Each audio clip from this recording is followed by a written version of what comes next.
இப்போ எதை பற்றி பேச போகிறேன் அப்படின்னா, நான் இந்த யூடியூப்பில் வந்து ஒரு சேனல் ஆரம்பித்து நல்லபடியாக ரன் ஆகிட்டு இருக்கு. நான் என்ன மாதிரி வீடியோஸ் அப்லோட் பண்ணுறேன் அப்படின்னா, இன்னொருத்தங்களோட ஷார்ட் வீடியோ, நல்ல ஃபேமஸான ஷார்ட் வீடியோ எடுத்து அதில் அந்த கொலாப்ஸ்னு ஒரு ஆப்ஷன் இருக்கும் பார்த்தீங்களா, அந்த ஆப்ஷனை பயன்படுத்தி நான் வீடியோ பண்ணிகிட்ருக்கேங்க.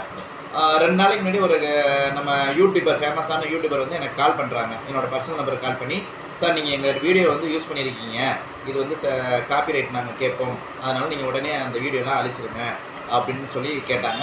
நானும் அவங்க வீடியோ எல்லாமே ப்ரைவேட்டில் போட்டுட்டேன். தயவு செய்து அந்த மாதிரி நீங்கள் உங்கள் வீடியோ யாரும் எடுக்கக்கூடாதுன்னு நினைக்கிறீங்கன்னா, உங்கள் வீடியோ யாரும் பயன்படுத்தக்கூடாதுன்னு நினைக்கிறீங்க அப்படின்னா, அந்த ஆப்ஷன், அந்த யூடியூப்பில் கொடுக்குற ஆப்ஷனை வந்து தயவு செய்து பயன்படுத்துங்க. அதுக்கப்புறம் வீடியோ அப்லோட் பண்ணுங்கள். ஏன்னா நீங்கள் பட்டில் அவசரம் வீடியோ பண்ணிட்டு அப்லோட் பண்ணிடுறீங்க. அதில் வந்து அந்த ஆப்ஷன் கொலாப்னு ஒரு ஆப்ஷன் இருக்குது, அது கேட்குது. அது இருந்துச்சு அப்படின்னா யார் வேணாலும் உங்கள் வீடியோ வந்து யூஸ் பண்ணிக்கலாம். தயவு